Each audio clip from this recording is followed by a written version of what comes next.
ଆମେ ଆଜି ପହଞ୍ଚିଛୁ ଗଜପତି ଜିଲ୍ଲା ସଦର ମହକୁମା ପାଳାଗ୍ନିଜ ଜିଲ୍ଲା ମୁଖ୍ୟ ଚିକିତ୍ସାଳୟଠାରେ। ଏହି ଜିଲ୍ଲା ମୁଖ୍ୟ ଚିକିତ୍ସାଳୟରେ ରକ୍ତ ଭଣ୍ଡାରଠାରେ ରକ୍ତଦାନ ଶିବିର ଅନୁଷ୍ଠିତ ହେଉଛି। ଗଜପତି ବ୍ଲଡ଼ ଡୋନେଟ୍ ପକ୍ଷରୁ ଏହି ରକ୍ତଦାନ ଶିବିର ଚାଲିଛି। ବର୍ଷ ସାରା ଏହି କାର୍ଯ୍ୟକ୍ରମ ଚାଲୁ ରହିଛି। ରକ୍ତଦାନ ଏକ ମହତ୍ ଦାନ। ସମାଜରେ ସଚେତନତା କରିଲେ ଲୋକେ ଏହା ରକ୍ତଦାନ ଏକ ପୁଣ୍ୟ ଦାନ କହିଲେ ଅତ୍ୟୁକ୍ତି ହେବନି। ଆମ ପାଖରେ ଅଛନ୍ତି ମ୍ୟାଡ଼ାମ୍। ମ୍ୟାଡ଼ାମ୍ କ'ଣ କହିବେ ଯେଉଁ ଗଜପତି ବ୍ଲଡ଼ ଡୋନେଟ୍ ପକ୍ଷରୁ ଏ ଯେଉଁ କାର୍ଯ୍ୟକ୍ରମ ଚାଲିଛି କ'ଣ କହିବେ? ମୋ ନାଁ ହେଉଛି ମମତା ପାଢ଼ୀ, ଜନସ୍ୱାସ୍ଥ୍ୟ ସମ୍ପ୍ରସାରଣ ଅଧିକାରୀ। ଆମର ବ୍ଲଡ଼ ଡୋନେସନ୍ ଯେଉଁ ଚାଲିଛି ଆଜି, ଆକ୍ଚୁଆଲି ଏଇଟା ହେଉଛି ବ୍ଲଡ଼ ଡୋନେଟ୍ ହେଉଛି ମହତ୍ ପୁଣ୍ୟ ଭଲ କାମ।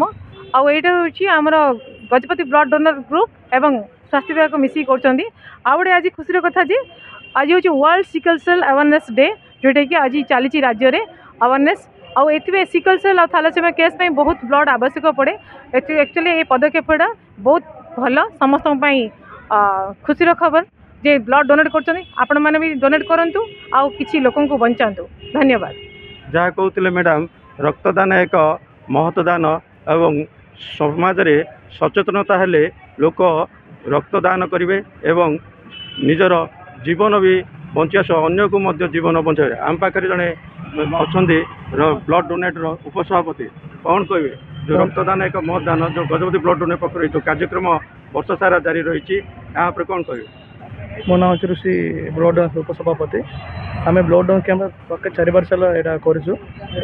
ସବୁଦିନ ଆମେ ଆମର ଡୋନର ଏକ ଗୁରୁଜନ 2 ଜଣ ଯାଇକି ବ୍ଲଡ଼ ଦେଉଛନ୍ତି। ଏମିତି ମାସେ ମାସେ ଆମେ ବ୍ଲଡ଼ କ୍ୟାମ୍ପ କରୁଛୁ। ବ୍ଲଡ଼ କ୍ୟାମ୍ପ ଦ୍ୱାରା ରକ୍ତ ପାଇଁ କିଛି ଅସୁବିଧା ନଥିବେ। ରୋଗର କେତେ ଲୋକ ଅସୁବିଧା ହେଉଛନ୍ତି ବ୍ଲଡ଼ ନଥିକି, ଆମେ ସେ ବ୍ଲଡ଼ ବ୍ୟାଙ୍କରେ ବ୍ଲଡ଼ ଇଏ କରିବା ପାଇଁ ଆମେ ଜାରି ରଖୁଛୁ। ଯାହା କହୁଥିଲେ ବ୍ଲଡ଼ ଡୋନେଟ୍ର ଉପସଭାପତି, ପ୍ରତିବର୍ଷ ଏହିଭଳି କାର୍ଯ୍ୟକ୍ରମ ବର୍ଷ ସାରା ଚାଲି ରହିଛି। ଲୋକଙ୍କୁ ସଚେତନତା କରାଯାଉଛି ଏବଂ ଲୋକଙ୍କ ଆବଶ୍ୟକ ସ୍ଥଳେ ବ୍ଲଡ଼ ଯୋଗାଇ ଦିଆଯାଇପାରୁଛି। ନିଜେ ବଞ୍ଚିବା ସହ ଅନ୍ୟକୁ ମଧ୍ୟ ବଞ୍ଚାଇବାରେ ସାହାଯ୍ୟ କରୁଛି। ଗଜପତି ବ୍ଲଡ଼ ଡୋନର୍ସ ଆଜିକୁ ଅନେକ ବର୍ଷ ଧରିକି ଲୋକଙ୍କୁ ରକ୍ତ ସହାୟତା କରି ଆସୁଅଛି। ଆଉ ଏଥିରେ ଅନେକ ମାନେ ଲେବରଠୁ ଆରମ୍ଭ କରି ଏମ୍ପ୍ଲୟ ପର୍ଯ୍ୟନ୍ତ ସମସ୍ତ ୟୁଥଠୁ ଆରମ୍ଭ କରି ସିନିୟର ସିଟିଜେନ୍ ଅନେକ ଲୋକ ଏଥିରେ ଜଡ଼ିତ ଅଛନ୍ତି। ପ୍ରତ୍ୟେକ ଏମର୍ଜେନ୍ସି ସମୟରେ ଯେତେବେଳେ ଆମର DHH ପାରଳାଖେମୁଣ୍ଡି ମେଡ଼ିକାଲରେ ରକ୍ତର ଆବଶ୍ୟକତା ପଡ଼େ, ତେବେ ପ୍ରଥମରେ ଗଜପତି ବ୍ଲଡ଼ ଡୋନର୍ସ ହିଁ ରେସ୍ପନ୍ସ ଦେଉଛି।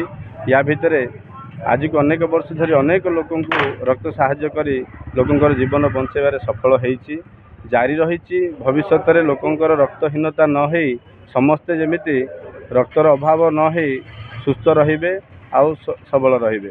ଆଉ ଆମେ ପୂର୍ବରୁ ଚେଷ୍ଟା କରି ଆସୁଅଛୁ ରକ୍ତ ଦାନ କଲେ କ'ଣ ମିଳେ ଆଉ ଲୋକଙ୍କର କ'ଣ ଉପକାର ହୁଏ। ରକ୍ତ ତ ବାହାରେ କିଣିବାକୁ ମିଳେନି, ତ ଆମେ ଅନେକ ଲୋକଙ୍କୁ ଏମିତି ଚେଷ୍ଟା କରୁଛୁ ଯେମିତିକି ଯେକୌଣସି ଲୋକର ମେଡ଼ିକାଲରେ ଥାଆନ୍ତୁ ନା କାହିଁକି, ପ୍ରଥମେ ଯଦି କୌଣସି ପେସେଣ୍ଟ ମେଡ଼ିକାଲକୁ ଆସେ, ତେବେ ତା ସହିତ ନିଶ୍ଚୟ ତା'ର ନିଜ ଲୋକ, ସାଙ୍ଗସାଥି କିମ୍ବା ତାଙ୍କ ଗ୍ରାମବାସୀ କିଏ ଗୋଟେ 2-4 ଜଣ ଆସନ୍ତି। ତ ସେମାନଙ୍କୁ ପ୍ରଥମେ ଆମେ ଚେଷ୍ଟା କରୁଛୁ, ଯେତେବେଳେ ନିଜର ଜଣେ ଆସୁଛି ତ ଆପଣମାନେ ନିଜେ ପ୍ରଥମେ ନିଜର ପେସେଣ୍ଟକୁ ପ୍ରଥମେ ଅତି ଆବଶ୍ୟକ ସମୟରେ ନିଜେ ଗୋଟେ ଥର ବ୍ଲଡ଼ ଡୋନେଟ୍ କରନ୍ତୁ। ପ୍ରଥମେ ତାଙ୍କର ଏମର୍ଜେନ୍ସିରୁ ତାଙ୍କେ ସୁରକ୍ଷିତ ହୁଅନ୍ତୁ। ତାପରେ ଆମର ଏହି ଦଳ ଯେଉଁ ଅଛି ସବୁବେଳେ ଯେଉଁ ସହାୟତା କରି ଆସୁଅଛି, ତ ଆମେ ତାପରେ ଆପଣମାନଙ୍କୁ ନିଶ୍ଚୟ ସାହାଯ୍ୟ ସହଯୋଗ କରି ଆସୁଛୁ, କରିବୁ। ଏହିଭଳି କାର୍ଯ୍ୟକ୍ରମ ମହତ୍ କାର୍ଯ୍ୟ ଗଜପତି ବ୍ଲଡ଼ ଡୋନେଟ୍ ପକ୍ଷରୁ ଚାଲି ରହିଛି। ଗଜପତିରୁ ବିବେକାନନ୍ଦ ବେହେରା, ହିରାଞ୍ଚଳ ଲାଇଭ୍। ତେବେ ଏଭଳି କିଛି ଗୁରୁତ୍ୱପୂର୍ଣ୍ଣ ଖବର ଦେଖିବାକୁ ଚାହାନ୍ତି ଆମ ଚ୍ୟାନେଲକୁ ଲାଇକ୍, ସବସ୍କ୍ରାଇବ୍ ଓ ସେୟାର କରନ୍ତୁ।